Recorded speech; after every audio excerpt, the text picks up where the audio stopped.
check out this amazing Alpha Legion Diorama showcase.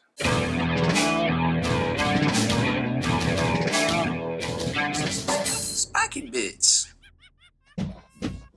Welcome back, hobby maniacs. Rob Baer from SpikyBits.com here at White Metal Games Studio, checking out an amazing display diorama here. And to tell us all about it, because I could talk about this for 10 minutes, but I wouldn't know a whole lot about it, is Caleb Dillon, founder of White Metal Games. Hey, how's it going? Thanks for coming in. Oh yeah, no worries, dude. I always love seeing this stuff. I was like, oh, well, here we go. When I turned the corner, I was like, yep, so it begins. So this obviously is pretty amazing. I guess it's, what is this, about 2-3 feet tall? Yeah, it's almost 2 foot square exactly, although it's a little longer than wide. This was designed for a client that wanted a smaller display piece for his home. So it's not designed to display a full 2,000 point army. It's more of a selection of units from his much larger army. Oh, wow. So this is an alternate take on Alpha Legion. No metallics were used other than the regular like gunmetals. But traditionally, you know, Alpha Legion has a lot of sparkly metals, and the client didn't really want that. So this was a unique take on it, kind of a matte finish. And there's a much larger project, but this board represents a scattering of all the units in the army. A lot of custom conversions, custom characters, custom sculpting on some of the larger models like the Knight. And then, of course, you know, basing to match the board.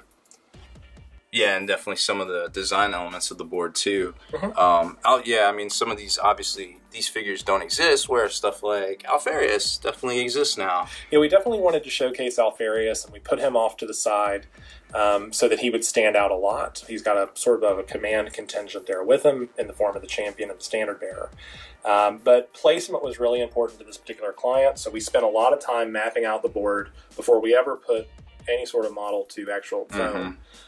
So we spent a great deal of time sketching it out, working with him, revising it, until he felt very confident in the vision for it. And then working with a local artist, we started to draft out a physical rendition of the board, refining that as we went. About 80 to 100 hours, give or take, went into the board. Wow, really? Yeah. Boards like this actually take just about as long as a regular army does in most cases. I mean, I guess that makes sense, because there's a lot of, before you even physically pick up a tool, you've already, like you said, sketched it out. Yeah. And talked, you know, with the client. I mean, depending on your goals for the board, if you're looking to compete with it or transport it to tournaments, or if you're just looking for a home display, it really impacts the way we build the board. So this one was built more for showcasing individual units. So we developed distinct portions of the board. So, for example, the aqueduct on the left, the small island on the right, the cascading tiers going down from the top level of the board to the lower level of the board. One of the things we were trying to do was take the Hydra theme and work it into the board. So we went with kind of a Grecian theme, kind of an Acropolis, ruins in the Mediterranean theme. So the water element was incredibly important to the client. That took a great deal of time to plan out. Oh yeah, anybody that has ever even thought about doing this resin knows that if you pour more than like a 1/16 of an inch, that's like a lot of dry time. And this is almost, I would say this is 1.25 inches thick right here. Yeah, it took a lot of pours. It took almost a dozen pours to get it to the level that we were happy with. All of the board had to be painted before we started laying any resin at all. And then basically the resin was the final touch. Once it was fully amassed to the point we wanted, the outer seal was removed, we sanded it down and got it smooth, added some texturing in with some PVA to create sort of a water ripple effect.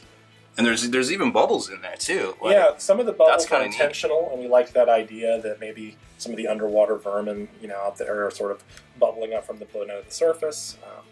So we like that a lot, and while the water aspect does take away from some of the physical space for models, it adds a lot of physical depth and interest to the board. Oh, without a doubt. Like, that's pretty impressive, and I gotta tell you, like, I've seen a lot of display boards, and I feel like, and even basing, and I feel like water effects really don't get the credit they deserve for the amount of work that goes into them. I agree. And I think in a board like this, where we're not meant to showcase a full 2,000 point army, but a scattering of it, the water elements were really a practical way to theme the board, but also not have to worry about physical space. Although we were able to put some flyers on the board, like the little land spear off to the side, because he, of course, would hover over the water. Yeah. Now, so tell me about, like, the actual, like, figure interface with the board itself? It looks like they're slotted recessed. in. Yeah, so these are recessed figures, and I have to give some credit to Fat Man or Table War. Table War sells these little ring dividers that you can physically slot in. So with the exception of the knight, every single board portion on here is actually a slotted in area. So we carved out the area with foam, inserted the slotted mechanism, and then built the rest of it back up with foam and ballast materials and such. Yeah, so the idea is that's that a professional they cut. insert naturally. You can sort of slot in, slot out. Sometimes you have to clean it out with the basic material, but for the most part, it's a really natural, simple, easy way to do it.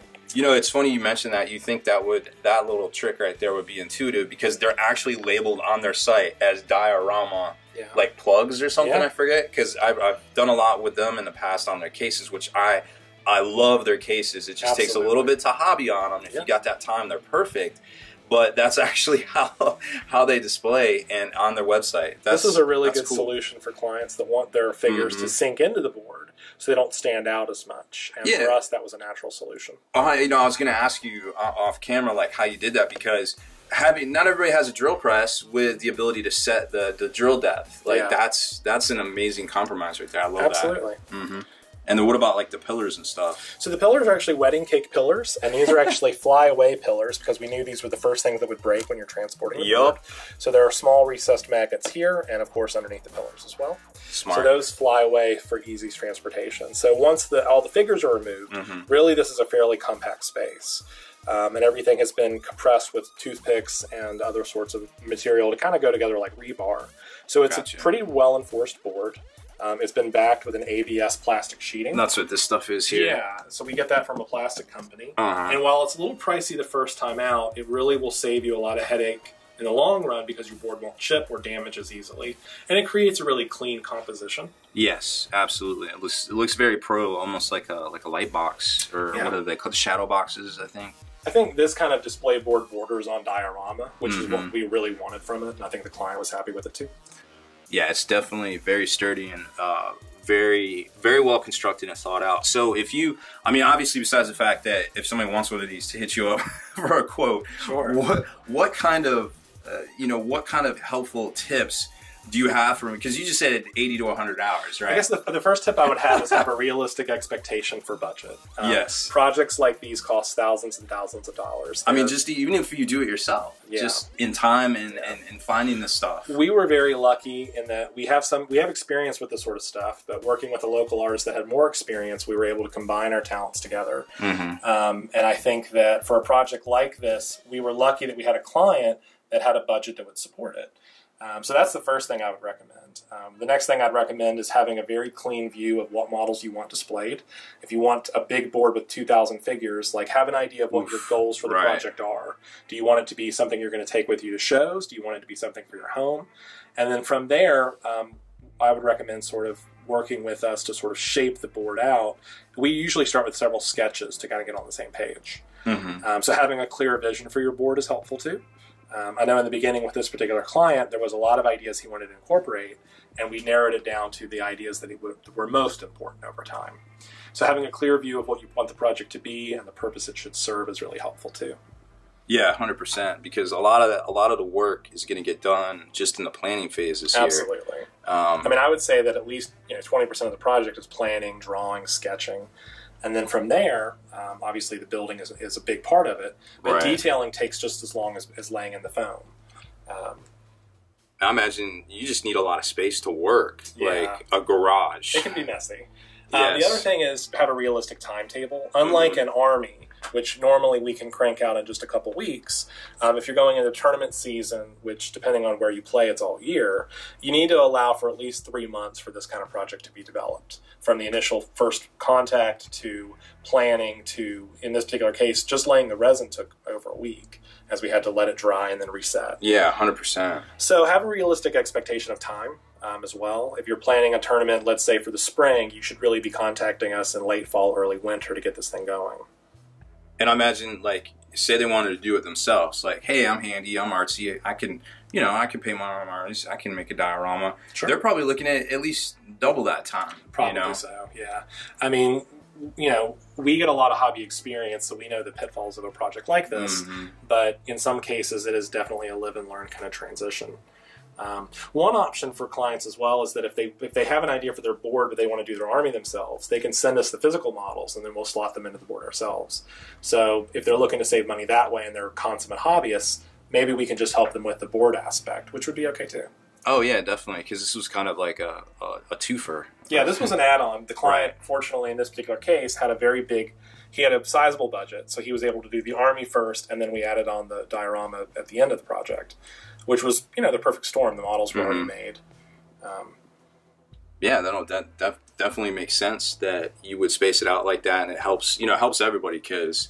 but I suppose with a studio, you're able to kind of flex work a little bit and put people where they need to be, when they need to be there and such. Yeah, we work hard on that sort of thing. And it's very useful to have good locals that we know and we build relationships with, that we can call upon when we have extra work that needs to be done, that we can still monitor the quality of it and maintain the standard of the product.